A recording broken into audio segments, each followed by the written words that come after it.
Let me ask you something before we even get started. When was the last time you woke up and felt genuinely okay? Not just functional, not just, I can get through today, but actually okay. Settled, grounded, not dreading what's coming. For a lot of people, that feeling is rare. And if that's you this morning, this video is for you. Today we are spending time in Psalm 27, and I want to be honest with you before we dive in. I am not going to oversell this. I'm not going to tell you that after watching this video, your problems will dissolve, or that God is going to rearrange your whole situation by tonight. That's not how faith actually works, and I think you deserve honesty more than hype. What I will tell you is this. Psalm 27 is one of the most quietly powerful pieces of writing ever put down on paper. It is held up for thousands of years because it deals with something deeply human. The tension between fear and trust, between uncertainty and courage, between asking, "Where are you, God?" and then choosing in the very next breath to keep believing anyway. That tension, that is your life. It's mine too. So, let's sit with it together. Grab your coffee, get comfortable. We're going to go verse by verse through the heart of this psalm, and I want to show you how it lives in real, modern life, not just on an ancient scroll. Before we read a single word of Psalm 27, I think it helps to know who wrote it and what kind of life that person was actually living. David. Most people know the broad strokes: the shepherd boy who killed Goliath, the king of Israel, the man after God's own heart. But here's what I want you to hold on to. David was also a person who spent years running for his life. Years. He knew what it felt like to be hunted by someone who wanted him dead. He knew betrayal from people he loved. He knew the grief of losing a child. He made serious moral failures. He sat in the wreckage of his own decisions. This was not a man writing from a comfortable chair in a palace garden with everything going his way. Psalm 27 was written from inside the struggle. That's why it still works. It's not theory. It's not a poem written in prosperity and handed down to the suffering. It's a person who is in it, actively in it, choosing to speak truth to himself when the feelings are telling him something different. That's the model. That's what we're learning today. David opens the psalm with 3 declarations. The Lord is my light. The Lord is my salvation. The Lord is the strength of my life. And then, immediately, he turns those declarations into questions. So, who am I afraid of? Of whom shall I be afraid? Read that closely. He's not saying he feels no fear. He's interrogating the fear. He's asking it to justify itself in light of what he knows to be true. That is a skill, and it's one most of us haven't been taught. Here's how it plays out in real life. You wake up at 3 a.m. with your mind going. Maybe it's a financial situation that doesn't have a clean solution yet. Maybe it's a relationship that's strained and you don't know how to fix it. Maybe it's a medical result you're waiting on, and the waiting is the worst part. The fear is real. It has weight. It shows up physically. Tight chest, racing thoughts, that low-grade dread that follows you around all day. David doesn't tell you to pretend that isn't happening. He doesn't say, just trust God and everything will feel better instantly. What he does is ask the fear a question. Okay, I see you. But given what I know about who God is, what are you actually based on? What's your real authority here? That question doesn't always feel better immediately, but it puts you back in the driver's seat. You're not just a passenger to your own anxiety, you're engaging it, naming it, and choosing where to plant your feet. Light, that's clarity. When you can't see clearly, you need a source of light that isn't affected by the darkness around it. Salvation, that's rescue. Not just after death, right now, in the situation. A God who is able to reach into your actual circumstances. Strength, not willpower. Not bootstrapping your way through. Something underneath you, a foundation that holds even when you're too tired to hold yourself together. 3 things, 1 verse. Let that breathe. I want to tell you about a woman. I'll call her Maya. Maya had a career she'd built over 15 years. She was good at her job. disciplined, respected, hardworking. And then the company restructured and she was laid off. She was 44 years old, 2 kids in high school, a mortgage, and suddenly, for the first time in her adult life, she had no professional identity to stand on. She told me, "I didn't realize how much of my confidence was tied to my title until I didn't have one anymore." She prayed, she sent applications, she did everything right. And for 7 months, nothing happened. 7 months of silence from an industry she'd given. Her best years, too. She said during that stretch, she kept coming back to one image from Psalm 27. The idea of being hidden in a shelter during a hard time.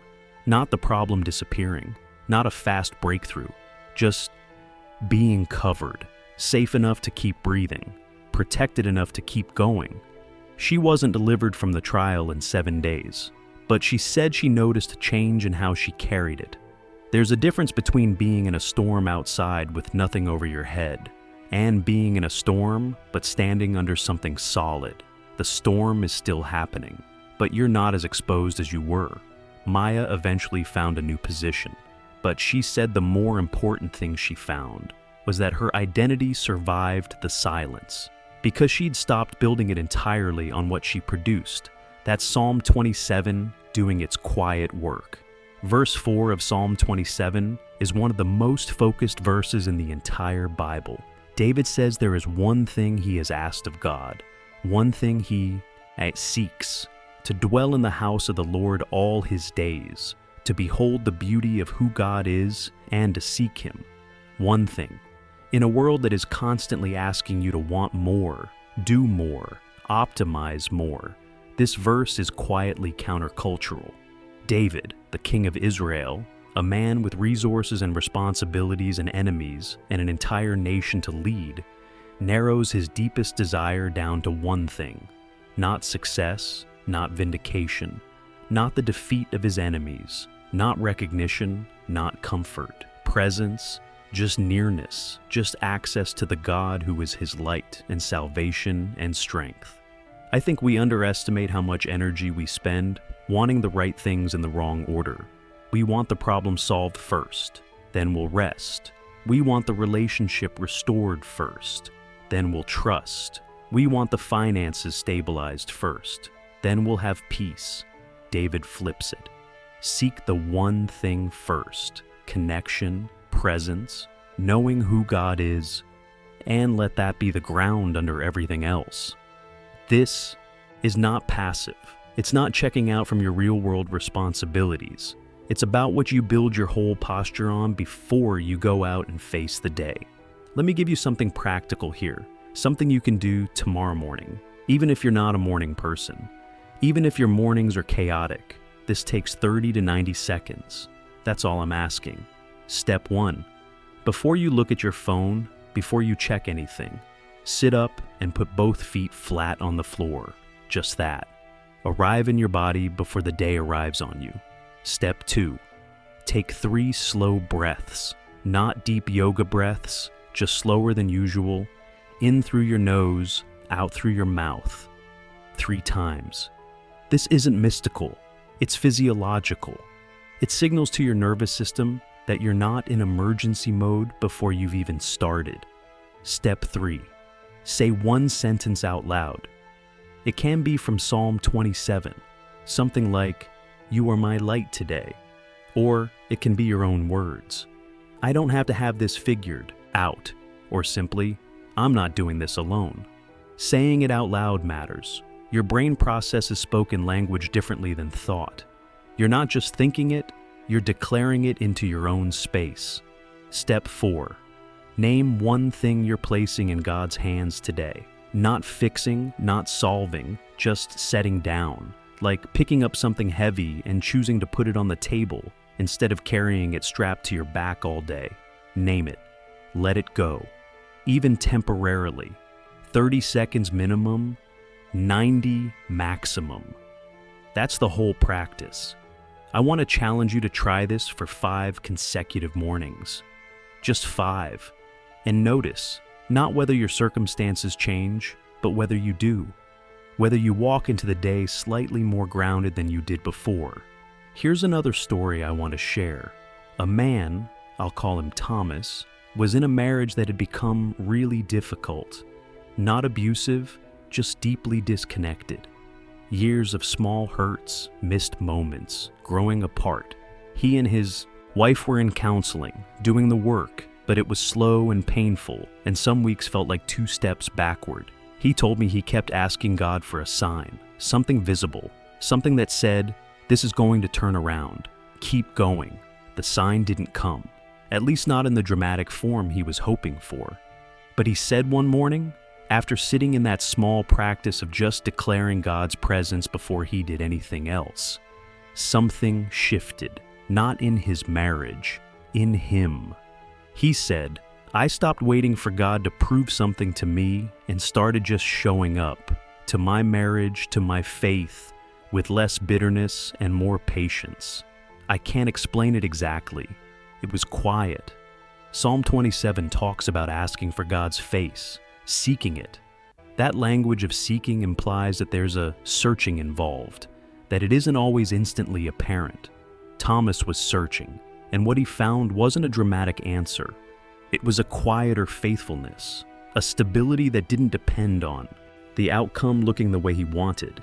His marriage did eventually improve, slowly, through real work. But he says the turning point wasn't a breakthrough moment. It was a series of ordinary mornings where he chose to anchor himself before letting the day define him.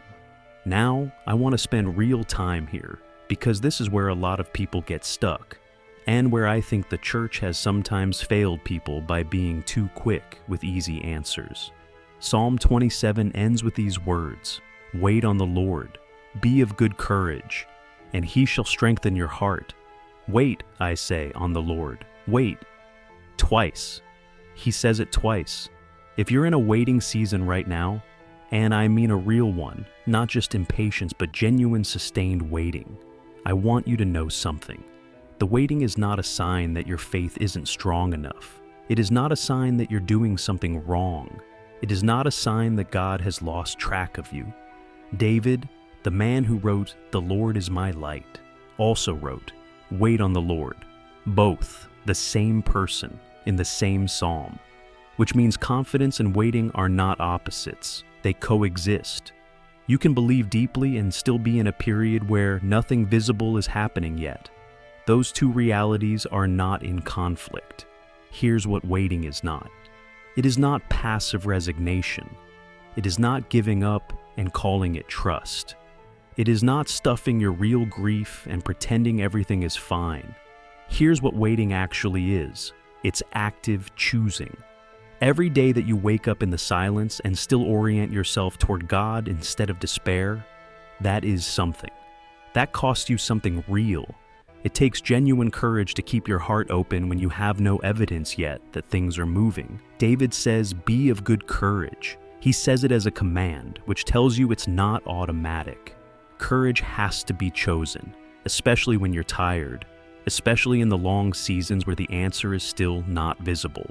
And then he says, God will strengthen your heart, not your schedule, not your bank account, not necessarily your circumstances, though sometimes those too. Your heart, the interior place, the part of you that keeps deciding whether to remain open or shut down. That's the promise, and it's enough to build a life on. I want to tackle something real for a minute, because I think it's worth saying plainly. Sometimes people hear "trust God" and feel guilty for still being anxious. Like trust and anxiety can't occupy the same space. Like if you were really trusting, you wouldn't still be worried. But look at David in this psalm. He's expressing confidence and asking desperate questions in the same breath. Don't hide your face from me. That's not the language of someone who has everything sorted out. That's the language of someone who genuinely needs something and isn't sure it's coming. Faith isn't the absence of uncertainty. Faith is what you choose to hold on to while the uncertainty is still present. So, if you're anxious and trusting at the same time, that's actually just honest faith. You're not failing. You're being real with God, which is exactly what David modeled. The goal isn't to feel no fear. The goal is to not let the fear make all the decisions. Let me bring this home. You came here this morning carrying something. Maybe it's a relationship that's wearing you out. Maybe it's a career question that doesn't have a clear answer yet. Maybe it's grief or loneliness, or a health situation that's just sitting there, unresolved. Maybe it's just that general, hard-to-name heaviness that some seasons carry. You are not meant to figure all of that out today. Psalm 27 doesn't hand you a strategy. It hands you a foundation, a light for today, not for the whole future, just today. A reminder that you are not as alone in this as the silence sometimes makes you feel. Start where David started, with what you know to be true about God before you let what you feel make all the rules. Not because feelings are bad, they're not, but because they need something underneath them, something solid, a rock, as David puts it. A place to stand when everything else is uncertain.